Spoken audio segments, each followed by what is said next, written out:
Okay guys, asyik main filter bawah-bawah je. Jom kita main filter Agent Ali pula. Tim aku lawan tim korang, 3 lawan 3. Jom kita tengok siapa yang akan menang. Aku harap sangat korang dapat Agent Leon ke kan.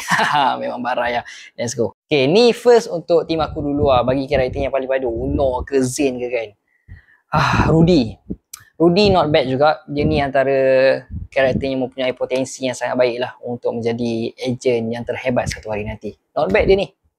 Okey, karakter tim korang pula. Siapa yang akan muncul? Awan. Aku dah cakap dah. Agent beban. Dia ni gaya je lebih. Tembak tak kena pun, satu haram tak kena.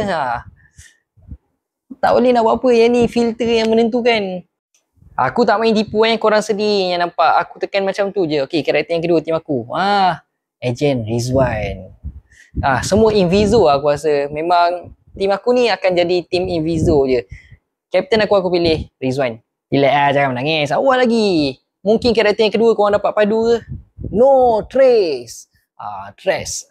Okey lah. Dia ni walaupun jahat tapi badan besar. Kuat pula tu. Nak dia Rizwan boleh lah fight dengan dia ni.